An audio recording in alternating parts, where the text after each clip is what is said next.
ಎಲ್ಲರಿಗೂ ನಮಸ್ಕಾರ. ವೈದಿಕ ಪರಂಪರೆಯ ಮುಖಾಮುಖಿಯಲ್ಲಿ ಆಕೃತಿ ಪಡೆದ ಶರಣ ಪ್ರತಿಪಾದಿತ ಲಿಂಗಾಯತ ವೀರಶೈವ ಧರ್ಮ ಹೋಲಿಕೆ ವ್ಯತ್ಯಾಸ ವಿಡಿಯೋ ಉಪನ್ಯಾಸ ಸರಣಿ 11. ವಿಷಯ ಗುರುವನ್ನು ಕುರಿತು. ವಿಷಯ ಪ್ರಾರಂಭ ಮಾಡೋದಕ್ಕಿಂತ ಮುಂಚೆ ಬಸವಣ್ಣನವರ 842ನೆಯ ಒಂದು ವಚನವನ್ನು ಹೇಳ್ತೇನೆ ಪ್ರಾಸ್ತಾವಿಕವಾಗಿ. ಜ್ಞಾನದ ಬಲದಿಂದ ಅಜ್ಞಾನದ ಕೇಡು ನೋಡಯ್ಯ, ಜ್ಯೋತಿಯ ಬಲದಿಂದ ತಮಂಧದ ಕೇಡು ನೋಡಯ್ಯ, ಸತ್ಯದ ಬಲದಿಂದ ಅಸತ್ಯದ ಕೇಡು ನೋಡಯ್ಯ. ಈ ವಚನವನ್ನು ಇಲ್ಲಿ ನಾನು ಯಾಕೆ ಸ್ಮರಿಸಿದೆ ಅಂದರೆ, ಶರಣರ, ಅದರಲ್ಲೂ ಬಸವಣ್ಣನ ಬಹಳ ಪ್ರಮುಖವಾದ ಧ್ಯೇಯ ಅಸತ್ಯವು ಅಳಿಯಬೇಕು, ಸತ್ಯವು ಬಲಗೊಳ್ಳಬೇಕು, ಕತ್ತಲೆ ಅಳಿಯಬೇಕು, ಬೆಳಕು ಪ್ರಜ್ವಲಿಸಬೇಕು. ಇದು ವಚನಕಾರರ ಆಶಯ. ಆದರೆ ಕರ್ನಾಟಕದ ಬಹುತೇಕ ವಚನಾಧ್ಯಯನಕಾರರು ಈ ಆಶಯಕ್ಕೆ ತದ್ವಿರುದ್ಧವಾಗಿ ನಡೆದುಕೊಳ್ತಕ್ಕಂಥದ್ದು ಒಂದು ವಿಪರ್ಯಾಸ ಅಥವಾ ಒಂದು ದುರಂತ ಅಥವಾ ವಿಷಾದದ ಸಂಗತಿ. ಕಾರಣ, ಅವರು ವಚನಗಳಲ್ಲಿರುವ ಸತ್ಯವನ್ನು ಮರೆಮಾಚಿ ತಮ್ಮ ಮನಸ್ಸಿನಲ್ಲಿ ಯಾವ ಪೂರ್ವಗೃಹೀತಗಳನ್ನು ತುಂಬಿಕೊಂಡಿದ್ದಾರೋ ಆ ಪೂರ್ವಗೃಹೀತಗಳಿಗೆ ಹೊಂದಿಕೆಯಾಗುವ ರೀತಿಯಲ್ಲಿ ವಚನಗಳನ್ನು ಹೊಂದಿಸಿ ಅವರು ಬಯಸಿದ ಸಿದ್ಧಾಂತವನ್ನು ಕಟ್ಟುವ ಪ್ರಯತ್ನದಲ್ಲಿ ಇಡೀ ವಚನ ತತ್ವವನ್ನು ವಿರೂಪಗೊಳಿಸಿರ್ತಕ್ಕಂಥದ್ದು, ಅಪಾರ್ಥಗೊಳಿಸಿರ್ತಕ್ಕಂಥದ್ದು, ಅಪವ್ಯಾಖ್ಯಾನಗೊಳಿಸಿರ್ತಕ್ಕಂಥದ್ದು ಈ ನನ್ನ ಮಾತನ್ನು ಸಮರ್ಥಿಸುತ್ತದೆ. ಅಂದರೆ ಅವರು ಜ್ಞಾನವನ್ನು ಬಲಗೊಳಿಸ್ತಾ ಇಲ್ಲ, ಅಜ್ಞಾನವನ್ನು ಬಲಗೊಳಿಸ್ತಾ ಇದ್ದಾರೆ, ಕತ್ತಲನ್ನು ಬಲಗೊಳಿಸ್ತಾ ಇದ್ದಾರೆ, ಅಸತ್ಯವನ್ನು ಬಲಗೊಳಿಸ್ತಾ ಇದ್ದಾರೆ. ಆದ್ದರಿಂದ ಈ ಮಾತನ್ನು ಸ್ಮರಿಸಿ ಈಗ ಈ ವಿಡಿಯೋ ಉಪನ್ಯಾಸ, ನಾನು ಮಧ್ಯಕ್ಕೆ ಸ್ವಲ್ಪ ಗ್ಯಾಪ್ ಮಾಡಿದ್ದೆ. ಈ 11ನೆಯ ವಿಡಿಯೋ ಉಪನ್ಯಾಸದ ವಿಷಯ ವೈದಿಕ ಪರಂಪರೆಯಲ್ಲಿ ಗುರುವಿಗೆ ಏನು ಸ್ಥಾನ ಇದೆ, ಶರಣರಲ್ಲಿ ಗುರುವಿಗೆ ಏನು ಸ್ಥಾನ ಇದೆ ಅನ್ನೋದನ್ನು ಹೋಲಿಕೆ ವ್ಯತ್ಯಾಸದ ಮುಖಾಂತರ ನಾವು ನೋಡೋಣ. ಇಲ್ಲಿ ನಾನು ಹಿಂದೂ ಧರ್ಮದ ಗುರುವಿನ ಗುರು ಈಶ್ವರನ ಸಾಕ್ಷಾತ್ ಅವತಾರಿ, ಶರಣರಲ್ಲಿಯೂ ಕೂಡ ಗುರುವು ಶಿವಾವತಾರಿಯೇ. ಆದರೆ ಶರಣತತ್ವದಲ್ಲಿ ಗುರುವಿನ ಗುರು ಜಂಗಮ, ಅಂದರೆ ಗುರುವಿಗಿಂತ ಜಂಗಮನೇ ಅಧಿಕ. ಯಾರಿಂದ ಭಕ್ತರಿಗೆ ಆಧ್ಯಾತ್ಮಿಕ ಮಾರ್ಗದರ್ಶನ ಸಿಗುವುದೋ ಅಂಥ ಪುರುಷರೇ ಗುರು. ಗುರುವೇ ನಾನು ಎಂದು ಅರಿ ಎನ್ನುವನು ಶ್ರೀಕೃಷ್ಣ ಭಾಗವತದಲ್ಲಿ. ಅಂತೆಯೇ ಶಿವನೇ ಗುರು ಎಂಬ ತತ್ವ ಶರಣರಲ್ಲಿಯೂ ಇದೆ ಮತ್ತು ಭಕ್ತ ತಾನೇ ಗುರು ಮತ್ತು ತನ್ನೊಳಗಿನ ಅರಿವೇ ಗುರು ಎನ್ನುವಂಥ ಸಿದ್ಧಾಂತವೂ ಕೂಡ ಶರಣರ ವಚನಗಳಲ್ಲಿ ಇದೆ. ಸಾಧಾರಣ ಗುರುಗಳಿಗಿಂತ ಹೆಚ್ಚಿನ ಗುರುಗಳೆಂದರೆ ಸಾಕ್ಷಾತ್ ಈಶ್ವರನ ಅವತಾರಿಗಳು. ಅವರು ಮತ್ತೊಂದು ಜೀವಿಗೆ ಸ್ಪರ್ಶ ಮಾತ್ರದಿಂದ, ಇಚ್ಛಾ ಮಾತ್ರದಿಂದ ಆಧ್ಯಾತ್ಮಿಕತೆಯನ್ನು ಅನುಗ್ರಹಿಸಬಲ್ಲರು. ಅವರ ಅಪ್ಪಣೆಯಂತೆ ಕ್ಷಣವೊಂದರಲ್ಲಿ ಮಹಾಪಾಪಿಗಳು, ದುರಾಚಾರಿಗಳು ಸತ್ಪುರುಷರಾಗಬಲ್ಲರು. ಅವರೇ ಗುರುಗಳ ಗುರುಗಳು. ಮಾನವನಾಗಿ ಕಾಣಿಸಿಕೊಂಡಲ್ಲದೆ ದೇವರನ್ನು ಯಾರೂ ನೇರವಾಗಿ ನೋಡಲಾರರು. ನಾವು ಎಲ್ಲಿಯವರೆಗೆ ಮಾನವರಾಗಿರುತ್ತೇವೆಯೋ ಅಲ್ಲಿಯವರೆಗೆ ದೇವರನ್ನು ಮಾನವನಂತೆ ಅಲ್ಲದೆ ಅನ್ಯಥಾ ಭಾವಿಸಲು ಸಾಧ್ಯವಿಲ್ಲ. ಶರಣರಲ್ಲಿಯೂ ಸಹ ಶಿವನನ್ನು ಗುರು, ಲಿಂಗ, ಜಂಗಮ ಈ 3 ರೂಪಗಳಲ್ಲಿ ಮಾತ್ರ ನಾವು ಕಾಣಲು ಸಾಧ್ಯ. ಅದರಲ್ಲಿಯೂ ವಿಶೇಷವಾಗಿ ಶಿವನು ಜಂಗಮನಾಗಿ ಭಕ್ತರಿಗೆ ಗೋಚರಿಸುವನು. ಜಂಗಮನೇ ಶಿವನ ಮಾನವ ರೂಪ. ಮತ್ತೊಂದು, ಈ ಗುರು ಜಂಗಮರಲ್ಲಿ ಕಬ್ಬುಣವನ್ನು ಚಿನ್ನವಾಗಿಸುವಂತಹ ಪರುಷ ಶಕ್ತಿ ಇದೆ ಅಂತ. ಹೀಗೆ ನಾವು ಎರಡಕ್ಕೂ ಒಂದು ಹೋಲಿಕೆಯ ವಿಚಾರವನ್ನು ನಾನು ಇಲ್ಲಿ ಅಲ್ಲಮ ಪ್ರಭು, ಜೇಡರ ದಾಸಿಮಯ್ಯ, ಉರಿಲಿಂಗ ಪೆದ್ದಿ, ಚನ್ನಬಸವಣ್ಣ, ಸಿದ್ದರಾಮ, ಅರಿವಿನ ಮಾರಿತಂದೆ ಮತ್ತು ಆದಯ್ಯ ಇಷ್ಟು ಜನಗಳ ವಚನಗಳನ್ನು ಆಧರಿಸಿ ಒಂದು ವಿಷಯವನ್ನು ನಾನು ಮಂಡಿಸಬೇಕೆಂದಿದ್ದೇನೆ. ಈಗಾಗಲೇ ನನ್ನ ಬೇರೆ ಬೇರೆ ಉಪನ್ಯಾಸಗಳ ಸಂದರ್ಭದಲ್ಲಿ ಗುರುವಿನ ಕುರಿತು ಉಲ್ಲೇಖ ಮತ್ತು ಪ್ರಸ್ತಾವನೆ ಬಂದಿರುವ ಕಾರಣಕ್ಕಾಗಿ ಕೇಳುಗರಿಗೆ ಕೆಲವೊಮ್ಮೆ ಮತ್ತೆ ಇದು ಚರ್ವಿತ ಚರ್ವಣ ಅನ್ನಿಸಬಹುದು. ಅಂಥವರು ತಮಗೆ ಅವಶ್ಯವಾದುದನ್ನು ಅಗತ್ಯವಾದುದನ್ನು ಕೇಳಬಹುದು. ಈಗ ಪ್ರಥಮದಲ್ಲಿ ಅಲ್ಲಮನಲ್ಲಿ ಶಿವನೇ ಗುರು. ಅಲ್ಲಮ ಪ್ರಭುವಿನ 53ನೇ ವಚನದಲ್ಲಿ ಕಾಣುವಂತೆ ಅಲ್ಲಮರು ಈ ಲೋಕದ ಮಾನವರೂಪಿ ಗುರುವನ್ನಲ್ಲ, ಬದಲಿಗೆ ಆ ಶಿವನನ್ನೇ ಗುರುವೆಂದು ಪ್ರಾರ್ಥಿಸಿದ್ದಾರೆ. ನೀನು ನನಗೆ ಗುರುವಪ್ಪಡೆ, ನಿನಗೆ ಶಿಷ್ಯನಪ್ಪಡೆ. ನನ್ನ ಕರ್ಣಾದಿ ಗುಣಗಳನ್ನು ಕಾಯದ ಕರ್ಮಗಳನ್ನು ತೊಡೆದು ನನ್ನ ಪ್ರಾಣಧರ್ಮವ ನಿಲ್ಲಿಸಿ ನನ್ನ ಕಾಯ ಪ್ರಾಣ ಭಾವದಲಡಗಿ ಕರಸ್ಥಲಕ್ಕೆ ಬಂದು ಕಾರುಣ್ಯವ ಮಾಡು ಎಂದು ತಮ್ಮ ದೈವ ಗುಹೇಶ್ವರನಲ್ಲಿ ಪ್ರಾರ್ಥಿಸಿಕೊಳ್ಳುತ್ತಾರೆ. ಅಲ್ಲಮ ಪ್ರಭುವಿನ 56ನೇ ವಚನದಲ್ಲಿಯೂ ಅಲ್ಲಮರಿಗೆ ಶಿವನೇ ಗುರು. ಹೃದಯ ಕಮಲ ಮಧ್ಯದಲ್ಲಿ ಗುರುವ ನರಿದು ಪೂಜಿಸಿ ಗುರು ವಿಖ್ಯಾತನೆಂಬುದ ನರಿದನೆಯ ಅಂತ ಅವ್ರು ಹೇಳ್ತಾರೆ. ಅವರ ವಚನ ಇಷ್ಟು ಸಾಕು. ಇನ್ನು ಜೇಡರ ದಾಸಿಮಯ್ಯನ ವಚನಗಳಲ್ಲಿ ಗುರು ಎನ್ನುವುದು ಹೇಗಿದೆ ನೋಡುವ.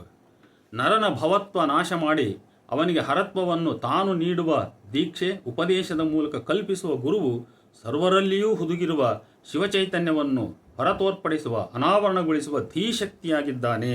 ಈ ಕುರಿತು ದಾಸಿಮಯ್ಯನ ವಚನ ಹೀಗೆನ್ನುತ್ತದೆ: ಘಟದೊಳಗೆ ತೋರುವ ಸೂರ್ಯನಂತೆ ಸರ್ವರಲ್ಲಿ ಶಿವನ ಚೈತನ್ಯವಿಪ್ಪುದು ಇದ್ದರೇನು ಅದ ಕೂಡುವರೇ ಗುರುವಿನಿಂದಲ್ಲದಾಗದು. ಅಂದರೆ ಒಳಗಿನ ಪ್ರತಿಯೊಬ್ಬರಲ್ಲೂ ಶಿವಚೇತನ ಇದ್ದರೆ, ಆದರೆ ಅದನ್ನು ಕೂಡುವುದು ಮಾತ್ರ ಗುರು ಇಲ್ಲದೆ ಸಾಧ್ಯವಿಲ್ಲ ಅಂತ. ಗುರುವಿನಿಂದಲ್ಲದಾಗದು ಕಾಣ ರಾಮನಾಥ ಅಂತ ಹೇಳ್ಬಿಟ್ಟು 790ನೇ ವಚನದಲ್ಲಿ ಹೇಳ್ತಾನೆ. ಯಾರು? ಜೇಡರ ದಾಸಿಮಯ್ಯ. ಇಲ್ಲಿ ಘಟ ಎಂದರೆ ನೀರು ತುಂಬಿದ ಪಾತ್ರೆ ಎಂದು ಅರ್ಥೈಸಿಕೊಳ್ಳುವುದು ಸಮಂಜಸ. ನೀರು ತುಂಬಿದ ಘಟದಲ್ಲಿ ಸೂರ್ಯನ ಪ್ರತಿಬಿಂಬ ಕಾಣುವಂತೆ ಪ್ರತಿಯೊಬ್ಬ ವ್ಯಕ್ತಿಯ ಶರೀರದಲ್ಲಿಯೂ ಶಿವಚೈತನ್ಯದ ಸಂಪುಟವಿದೆ. ಆದರೂ ಆ ಶಿವಚೈತನ್ಯವನ್ನು ಗುರುವಿನ ಸಹಾಯವಿಲ್ಲದೆ ಯಾವನರನ್ನು ಕೂಡಲಾರನು. ಜ್ಞಾನಾರ್ಜನೆಗೆ ಬ್ರಹ್ಮಜ್ಞಾನ ಸಂಪಾದಿಸಲು ಶಿಷ್ಯನಿಗೆ ಗುರುವಿನ ಅವಶ್ಯಕತೆ ಇದೆ ಎಂಬ ಉಪನಿಷತ್ತುಗಳ ಅಭಿಪ್ರಾಯವು ದಾಸಿಮಯ್ಯನ ಈ ಅಭಿಪ್ರಾಯವು ಒಂದೇ ಆಗಿದೆ.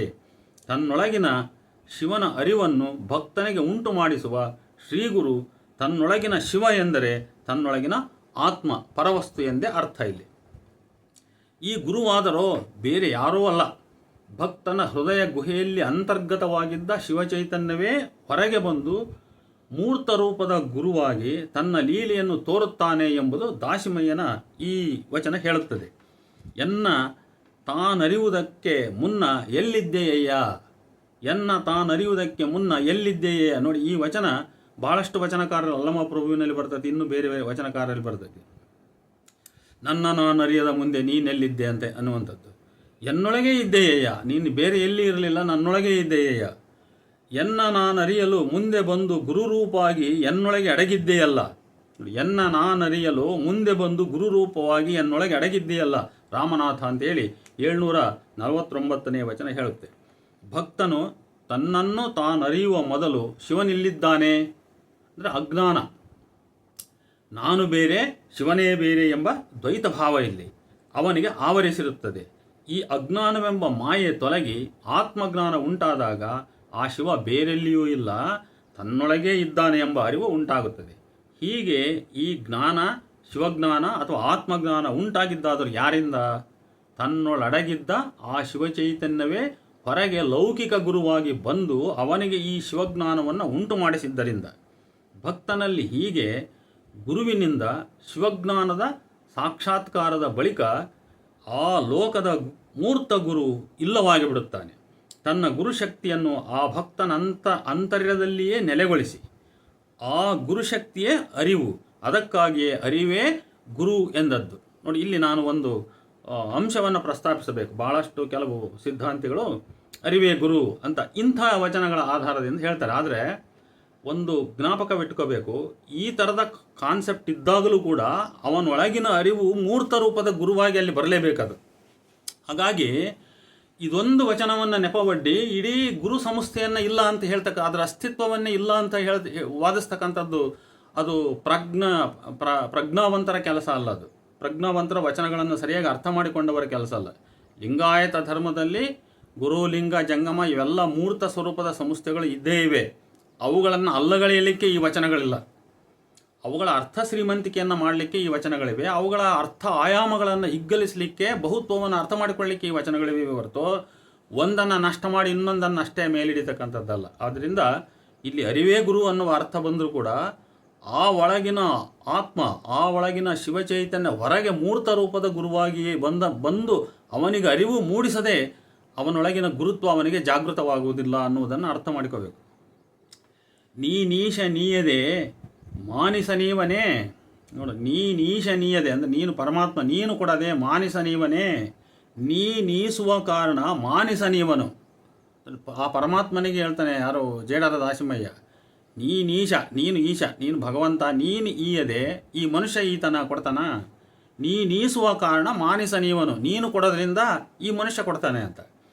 ಆ ಮಾನಿಸನ ಹೃದಯದಳು ಹೊಕ್ಕು ನೀಸುವ ಕಾರಣದಿಂದ, ನೋಡು, ಆ ಮನುಷ್ಯನ ಒಳಗಡೆ ನೀನು ಬಂದು ಪ್ರವೇಶ ಮಾಡಿ, ಆ ಪರಮಾತ್ಮನ ನೀನು ಬಂದು ಪ್ರವೇಶ ಮಾಡಿ, ನೀಸುವ ಕಾರಣದಿಂದ, ನೀನು ಕೊಡುವ ಕಾರಣದಿಂದ ನೀನೇ ಶರಣನೆಂಬನೆಯ ರಾಮನಾಥ ಅಂತ, ಅಂದರೆ ನೀನೇ ಶರಣ ಅಂತ ಹೇಳ್ತಾನೆ ಅವನು. ಇಲ್ಲಿ ತರ್ಕ ಇಷ್ಟೇ, ಆ ಪರಮಾತ್ಮ ಎಲ್ಲ ಈ ಮೂರ್ತ ರೂಪದ ಶರಣನಿಗೆ, ಮೂರ್ತ ರೂಪದ ಗುರುವಿಗೆ, ಮೂರ್ತ ರೂಪದ ಲಿಂಗಕ್ಕೆ, ಮೂರ್ತ ರೂಪದ ಜಂಗಮಕ್ಕೆ ಮೂಲ.